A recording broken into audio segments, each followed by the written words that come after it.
बाळासाहेबांच्या तमाम शिवसैनिकांना तुमच्या ह्या अनिश गाढवेचा, बाळासाहेबांच्या या कडवट शिवसैनिकाचा मानाचा जय महाराष्ट्र. शिवसैनिकांनो, अजूनही शिवसेना एक वादळ आपल्या हक्काच्या या माध्यमाला सबस्क्राईब करायचं कुठतरी राहून गेलं असेल. अजूनही सबस्क्राईब केलं नसाल तर तुम्हा सर्व शिवसैनिकांना पुन्हा एकदा कळकळीची विनंती करतो. आता ताबडतोब शिवसेना एक वादळ आपण सर्वांनी लाखोंच्या संख्येने सबस्क्राईब ठेवा. उभ्या महाराष्ट्राच्या कानाकोपऱ्यात आपल्या शिवसेनेच्या ज्वलंत विचारांना पोहोचवणाऱ्या या माध्यमाला आपण सर्वांनी मिळून मोठं करा ही नम्र विनंती करतो. मी काल माझ्या एका व्हिडिओमध्ये एका विषयाला हात घातला होता आणि मला बऱ्याच शिवसैनिकांकडनं वैयक्तिक मेसेजेस झाले, विशेषतः कॉल्स झाले की दादा, आजपर्यंत तुम्ही पहिली अशी व्यक्ती आहात की ज्यांनी या विषयाला हात घातलेला आहे.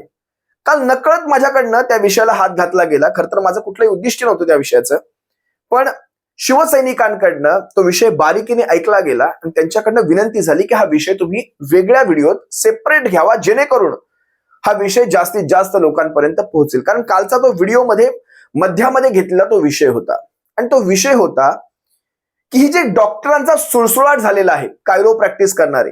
कायरो प्रॅक्टिस म्हणजे हाडं मोडणारे. तुम्ही पाहिले असाल युट्यूबवर, विशेषतः इंस्टाग्राम, युट्यूब आणि फेसबुकवर ह्यांचे व्हिडिओ बरेच चर्चेत असतात. हे कायरो प्रॅक्टिस म्हणजे ही फील्ड, याच्याविषयी माझ्या मनात कुठलंही दूषित, माझ्या मनात म्हणजे कलुषित मन नाहीये माझं त्या फील्डच्या बाबतीत. ती फील्ड अतिशय योग्य, डॉक्टरांच्या बाबतीत रिस्पेक्ट. पण हे काही विशिष्ट काही डॉक्टर, म्हणजे मी म्हणेन हाताच्या बोटावर मोजणे इतके 10, 15, 20 असतील जास्तीत जास्त. हे विशिष्ट काही डॉक्टर्स ज्या वेळेस त्या व्हिडिओचं चित्रीकरण करतात. कायरो प्रॅक्टिस म्हणजे कसं, ते बोट मोडणं, नसा दाबल्या गेलेल्या असतील, हाडं सरकली गेलेली असतील, म्हणजे जे मला कळतं मी माझ्या भाषेत तुम्हाला सांगायचा प्रयत्न करतो. ते हाडं मोडतात, मान मोडतात, पाठ मोडतात आणि त्या सर्वाचे आवाज तिथे कॅमेरे ठेवण्यापेक्षा मला वाटतं माईक ठेवून त्या सगळ्याचे आवाज तुम्हाला ऐकवतात. कशा प्रकारे बोटांची आकार पुढे मागे आहे, मग ते कसं त्यांनी बोट मोडल्यामुळे ते कसे आकार सरळ झालेले आहेत, किंवा कशा प्रकारे असं करून ते मेंदूच्या इथे काहीतरी खटकन मोडायचा प्रयत्न करतात, हात मोडतात. त्यांच्याकडे प्रत्येक ठिकाणी मोडण्याची कुठल्या कुठल्या जागा आहेत. आपल्याला फक्त ही बोटं अशी मोडता येतात, याच्या व्यतिरिक्त मान मोडता येते, कंबर मोडता येते, एवढंच आपल्याला मोडता येतं. पण ह्या डॉक्टरांनी जे जे काही मोडलंय, हे 10, 15, 20 डॉक्टर हे जाणीवपूर्वक त्याचं चित्रीकरण करतात. आणि हे करण्यामागचं तुम्हाला उद्दिष्ट सांगतो, म्हणजे हा व्हिडिओ मी करण्यामागचा उद्दिष्ट सांगतो, कारण त्यांच्या व्हिडिओजला जे एज लिमिट सिलेक्ट केलं जातं, एज लिमिट. कारण शेवटी बघा, समाजाच्या मध्ये जे काही वाईट घडतंय, म्हणजे राजकारणाचा भाग एका बाजूला ठेवा, ते तर वाईट आहेच, पण राजकारणा व्यतिरिक्त समाजामध्ये जे जे काही वाईट घडतंय, त्या वाईट गोष्टींना समाजासमोर घेऊन येणं आणि त्यांचा बुरखा पाडणं हे देखील तितकंच गरजेचं आहे. या प्रवृत्ती कुठतरी बंद झाल्या पाहिजेत, हा माझा उद्देश. कारण ज्यावेळेस त्यांच्याकडनं एज लिमिट ठेवलं जातं, ते एज लिमिट हे फक्त ऍडल्ट ठेवलं जात नाही, म्हणजे 18+ असं ठेवलं जात नाही. अगदी लहान मुलांच्या सर्चिंग मध्ये सुद्धा हे व्हिडिओ येतात, ज्यामध्ये हे डॉक्टर्स फक्त आणि फक्त, मला आजपर्यंत कुठल्याही यांच्यापैकी डॉक्टर्सच्या माझ्या पाहण्यात आलेल्या व्हिडिओमध्ये कधीही पुरुष पेशंट किंवा बालक पुरुष असतील, पण पुरुष पेशंट कधीही यांच्या दवाखान्यात दिसले नाहीत. पुरुष पेशंटवर उपचार करताना हे दिसले नाहीत. कायम स्त्रिया, मॉडेल्स यांच्यावरच यांचं ट्रीटमेंट. आणि ज्या प्रकारचे एखाद्या पेशंटने, समजा तुम्हाला तुमच्या हा शेवटी हा एक, आता याला बिझनेस म्हणावं, कारण मी डॉक्टरी पेशाला कधीही बिझनेस म्हणत नाही, पण आजचा जमाना थोडा वेगळा झालेला आहे, माफ करा, हे बोलावं लागेल. पण तुम्हाला जर तुमची मार्केटिंग करायची असेल तर ती एका चांगल्या प्रकारे करता येऊ शकते. त्या मॉडेल्सला एका विशिष्ट ड्रेसमध्ये, चांगल्या ड्रेसेसमध्ये, एका विशिष्ट पद्धतीने जाणीवपूर्वक तुम्ही यांचे थंबनेल्स पाहायचे. जाणीवपूर्वक अशा भागांचं दर्शन घडवलं जातं जेणेकरून जास्तीत जास्त लोक तिथे येतील, जास्तीत जास्त लोक तो व्हिडिओ पाहण्यासाठी तिथे येतील. याच्यातून तुम्ही समाजमन कुणीकडे घेऊन जाऊ इच्छिता? डॉक्टरांना हा पहिला प्रश्न. तुम्ही समाजमन कलुषित करत आहात का? तुम्ही पिढ्या बिघडवत आहात का? तुमच्या त्या मॉडेल्सला पैसे मिळत असतील, तुमचा धंदा वाढत असेल, तुम्हाला व्ह्यूज मिळत असतील, तुमच्या व्ह्यूजवरून तुम्ही पैसे कमवत असाल, पण हा झाला एक सॉफ्ट पॉर्नचा प्रकार. मी याला सॉफ्ट पॉर्न हेच नाव देईल माझ्या मते, आणि मला माझं मत मांडण्याचा अधिकार आहे. तुम्हाला काय वाटतं हे तुम्ही सुद्धा व्यक्त व्हावं, पण हा सॉफ्ट पॉर्नचा प्रकार दिसतो. तुम्हाला जर अशाच प्रकारचं करायचंय, तुम्ही एज लिमिट ठेवू शकता, तुम्ही याला 18+ मध्ये ठेवू शकता. 18+ ठेवलात तर कदाचित लहान मुलांच्या कमीत कमी पाहण्यात ते जाणार नाही.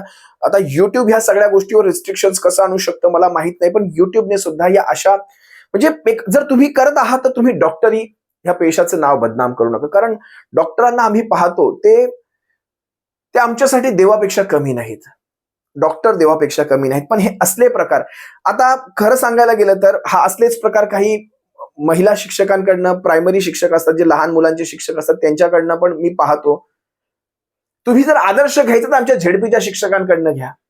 कशा प्रकारे डान्स शिकवले जातात ह्यांच्याकडनं, ह्या काही महिला शिक्षकांकडनं काही डान्स शिकवले जातात. आणि ते डान्स शिकवत असताना म्हणजे ह्या प्रायव्हेट शाळा असतील त्यामध्ये शिक्षकांचे पेहराव कसे असायला हवेत आणि ते पेहराव, कारण शाळेची शेवटी एक शिस्त असते. आम्ही सुद्धा शाळेत गेलेलो आहेत, आम्ही सुद्धा आमच्या शिक्षकांना पाहिलेलं आहे. आमच्या शिक्षकांचं ते रूप अगदी देवापेक्षा कमी नव्हतं.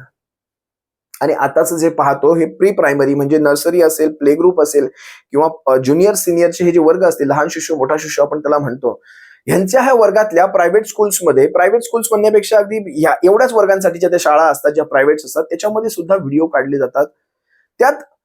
त्या व्हिडिओमध्ये ज्या प्रकारची ड्रेसिंग केली जाते, ज्या प्रकारचे कपडे घातले जातात ते सारं आक्षेपार्ह आहे. याच्यामध्ये कुठेतरी जिथे लहान मुलांचा समावेश असेल कमीत कमी त्याच्यावर रिस्ट्रिक्शन्स यावे. जिथे कुठे ह्या परवानग्या घेतल्या जातात तिथे कमीत कमी अशा प्रकारचे रिस्ट्रिक्शन्स असावेत की अशा प्रकारचं चित्रीकरण बंद करा.